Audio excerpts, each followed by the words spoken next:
자, 그 다음에 인도 단행가처분 얘기했어요. 이 인도를 구하는 단행가처분을 제기하면은 인도 소송에 비해서 아주 빨리 인도 판결을 결정을 받을 수가 있습니다. 이거는 이제 신청 절차이기 때문에 우리가 판결이라 안 그러고 결정이라고 그러는데, 어쨌든 판결이든 결정이든 간에 결론을 좀 빨리 얻을 수가 있죠. 왜냐하면 이런 그 단행가처분을 사람들이 많이 생각하는, 많이 이제 의존하는, 또 하고 싶어하는 그런 이유는 인도 사건, 본안 사건의 명도 사건이 너무 늦기 때문에 그런 거예요. 당사자는 답답해 죽겠는데 법원은 뭐 별거 아닌 이유 가지고, 당사자 보기에, 원고가 보기에는 별거 아닌 이유 가지고 속행하고 뭐 또 증거 받아주고 뭐 이렇게 하면서 재판이 이제 한정없이 들어가니까 나는 조금 빨리 할 수 있는 절차를 택하고 싶다라고 해서 단행가처분을 많이 선호하는 편입니다.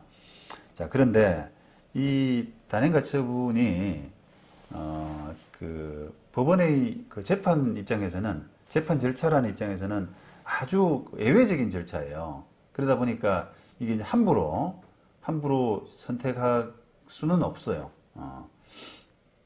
자, 이게 이제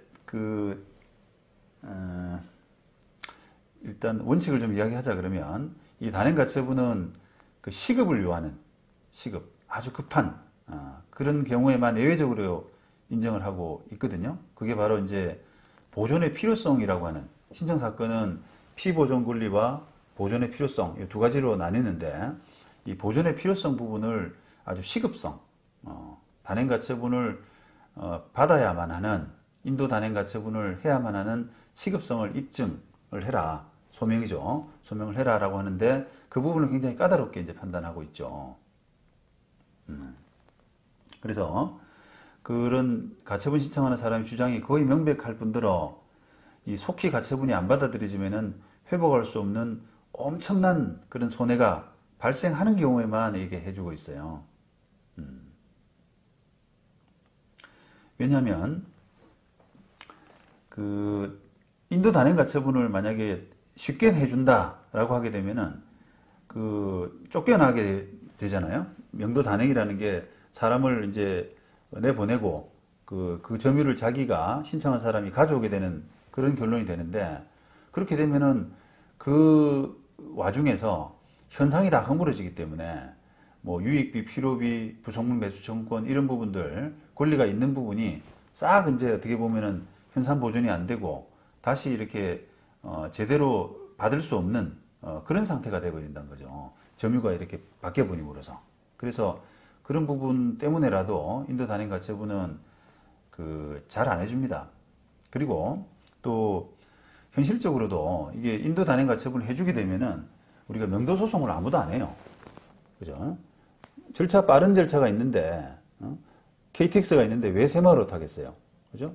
누구든 빨리 하고 싶거든요. 그러니까 법원 입장에서는 명도 사건, 명도 본안 사건이라고 하는 그런 절차들이 엄연히 있기 때문에 그 절차를 일단 원칙으로 하고, 단행가처분은 정말 예외적인 급한 경우에만 해준다라고 이렇게 할 수밖에 없는 겁니다. 지금 현재 법원의 실무가 다 빠르게 할 수가 없는 상태이기 때문에 그런 거예요. 예를 들어서 뭐 인도 단행가처분 재판부는 법원에 한 재판부가 그걸 모조리 다 관할을 하고 있거든요. 근데 거기다 다 명도 사건이 다 몰려가게 되면은 재판이 이제 잘 안 되는 거죠. 그런 현실적인 부분이 있어서 좀 한계가 있습니다. 그래서 지금 그런 실무하에서 우리가 이제 단행가처분을 인정해주는 그런 경우, 예를 들어 보자면 뭐 명도 집행을 다 했는데, 명도 집행을 다 끝냈는데 그 집행당한 사람이 다시 재침입한 경우, 재침입한 경우가 있어요. 문을 집행하고 나면 보통 열쇠 바꾸고 해서 집행 끝하고 집행관이 돌아가잖아요. 그런데 그 채무자가, 집행당한 사람이 다시 돌아와 버리는 그런 경우가 생겨요. 물론 이제 그 경우는 형사처벌을 받습니다. 강제집행 뭐 효용침해죄인가 뭐 이런 하여튼 형사처벌까지 받는데도 불구하고, 어쨌든 현실적으로는 그 사람이 경찰관이 그 사람을 데려갈 수는 없거든요. 쫓아낼 수는 없단 말이에요. 그거는 형사들이나 경찰관이 하는 역할은 형사 처벌을 하는 거지. 그 사람을 현행범이 아닌 이상은 어떻게 할 수가 없기 때문에 민사재판으로서 이제 권리구제를 받아야 되는데 이때는 예외적으로 법원이 많이 해주더라고요. 그걸 다시 일반 명도소송으로 하라 그러면 시간이 너무 많이 걸리잖아요.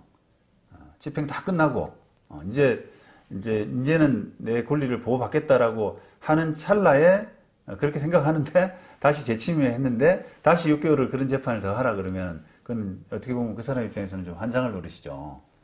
그러니까 이런 경우는 이제 명도 단행과 처분을 예외적으로 해준다. 그 다음에 이 재건축 사업 같이 비용들이 그 사업 비용이 이렇게 많이 드는 그런 부분에서 아주 소수자 10명 미만의 1000세대 명도를 하는데 명도가 되는데 뭐 10명 미만의 그런 소수자 이런 사람들이 끝까지 방해하는 경우 그런 경우에는 또 단행과 처분이 되기도 하고요. 자, 그렇습니다.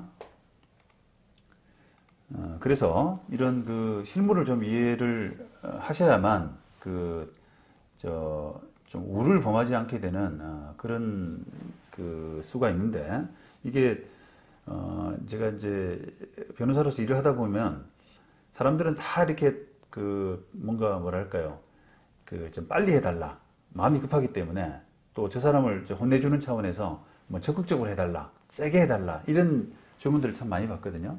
자, 그런데 그런 차원에서 만약에 뭐 명도 단행 가처분을 해달라든지 또는 뭐 어찌 보면 인도 명령도 마찬가지입니다. 인도 명령도 본안 사건, 본안 명도 사건보다는 훨씬 빨리 진행되기 때문에 무조건 인도 명령 해달라는 사람도 있거든요. 그런데 그게 이제 꼭 그렇지가 않은 것이 혹시 이게 그 우리 실무 기준에서 실무 관행에서 그 신청 자체가 기각돼 버리는 경우를 한번 생각을 해봐야 돼요.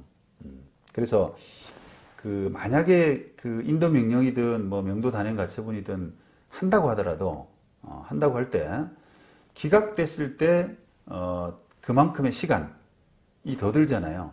또 그때 가서 명도 소송의 본안을 이렇게 진행하면은 시간을 그만큼 더 손해 보기 때문에 꼭 한다 그러면은 애매한 사건 같은 경우는 본안 사건을 같이 넣는. 그러니까 본안 사건도 신청하고 동시에 인도 명령 또는 인도 단행 가처분 이런 것도 같이 병행해서 이렇게 하게 되면은 시간을 좀 손해 보지는 않겠죠. 그죠? 그 결정 기각되더라도 인도 소송은 진행되고 있는 거 아니겠습니까? 그래서 또 그게 이제 뭐 우리가 중복소송이라든지 민사소송법상에 중복소송 이런 부분에 해당되지도 않아요. 본안소송이 아니기 때문에 하나는 본안소송, 하나는 신청사건이기 때문에 중복소송에 해당되지도 않으니까 그냥 조금 애매하다 싶으면은 두 개를 한꺼번에 진행을 하는 게 배를 그러니까 두 척을 띄워 넣는 게 좀 안전한 방법이라 이 말입니다. 자, 그리고 또 함부로 할 수 없는 이유 중에 하나가 이게 혹여나 기각되는 경우에는 이게 본안 사건에 영향을 미칠 수 있는 그런 부분을 한번 생각해 보셔야 돼요. 자, 인도 명령 어쨌든 뭐 인도 단행 가처분 이런 걸 신청을 했는데 법원 입장에서 기각을 시키려고 그러면 이유를 써야 되지 않습니까?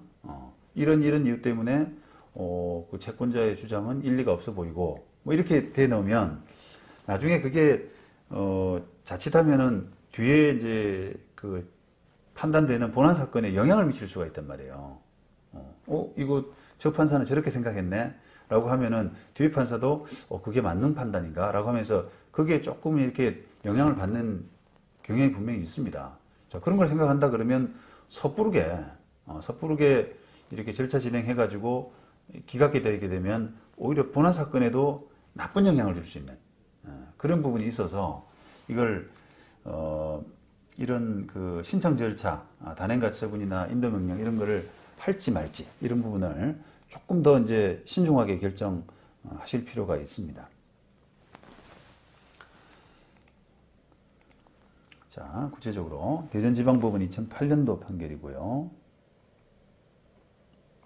요거는 지금 그 인도 단행 가처분을 하고 또 명도 소송 본안도 하고 이런 사건이에요. 그러면 지금 그 점유하는 사람, 피고가 유치권을 주장하는 임차인이었어요. 그런데 이 임차인에 대해서 명도 단행 가처분으로 명도가 돼버렸습니다. 집행이 돼버렸어요. 자, 그런데 또 본안 사건은 그대로 유지가 되고 있는 거죠. 이 지금 집주인이 임차인 상대로 명도 단행 가처분 신청도 하고 건물 명도 본안 사건도 하고 했는데 당연히 이제 단행 가처분이 빨리 끝나죠. 그리고 다행히 이겼습니다. 그래서 집행도 다 됐어요. 자, 그러고 나서 이제 명도 사건이 남아 있을 때 이 명도 사건의 어떤 판단 이런 부분은 어떻게 되느냐라고 하는 건데 이거는 그냥 이론상의 부분인데요. 명도 단행 가처분에 의해서 집행이 됐더라도 이거는 단행 가처분의 집행이란 것은 피보존 권리가 실현된 것과 마찬가지 상태가 사실상 달성됐지만 하지만 그거는 어디까지나 임시적인 것에 지나지 않고 가처분이 집행됨으로써 비록 인도되었다고 하더라도 그런 잠정적인 상태란 거예요. 따라서 그런 부분을 고려함이 없이 판단은 판단대로 해야 된다는 겁니다. 본안 사건은. 그래서